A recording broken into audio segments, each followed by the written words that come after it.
അച്ഛാ എന്തരി കുറെ നാളായി ചോറ് കഴിക്കാൻ. ചോറ് കഴിച്ചു മടുത്തു. എനിക്ക് ബിരിയാണി വാങ്ങിത്തരും. ബിരിയാണി വേണോ? ഈ സമയത്ത് ഇപ്പൊ എവിടെ ബിരിയാണി കിട്ടാ?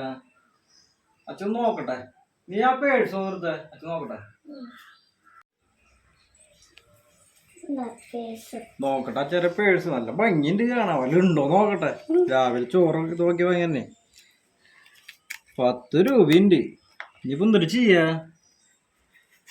അച്ഛൻ ഐഡിയ ചെയ്താലോ? അച്ഛൻ ഓട്ടോറിക്ഷ എടുത്തൊന്ന് ഇറങ്ങി നോക്കട്ടെ, വല്ലതും കിട്ടോ നോക്കാം. അങ്ങനെ കിട്ടാണെങ്കിൽ അച്ഛൻ ബിരിയാണി വാങ്ങിട്ട് വന്നാലേ അതുപോലെ. അപ്പൊ അച്ഛൻ നോക്കട്ടെ. പോയിട്ട് ദൈവമേ, എന്തെങ്കിലും കിട്ടിയാൽ മതിയായിരുന്നു. എൻ്റെ മക്കൾക്ക് ബിരിയാണി പറഞ്ഞിട്ട് അത് വാങ്ങി കൊടുത്തെങ്കിൽ ഒരു മോശമല്ലേ. നോക്കട്ടെ എന്തായാലും.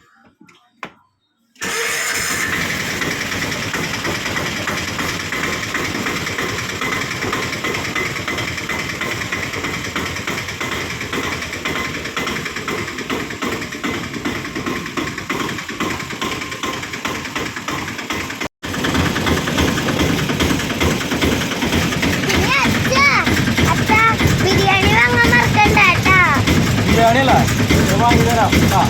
അവരോട് മാറ്റി പോയി തരാം.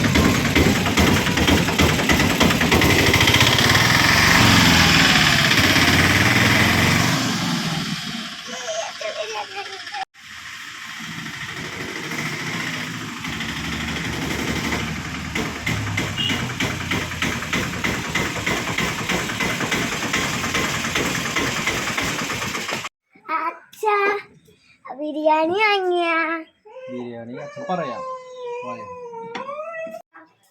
ഒന്നും പറയാനുണ്ട് ശിവമോളെ.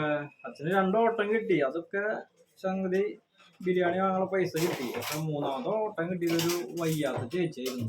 ക്യാൻസർ രോഗിയായിരുന്നു ആള്.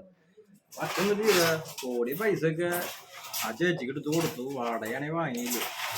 എന്നിട്ട് ഭയങ്കര വിഷമമുണ്ട് അച്ഛന്. സാരമില്ല അച്ഛാ, എനിക്കിപ്പോ വേണ്ടെങ്കിൽ നാളെ മതി. ശരി, നല്ല കുട്ടിയില്ല. ഇങ്ങനെ മാതൃകയാവണം മക്കള് കേട്ടാ. ഓക്കെ.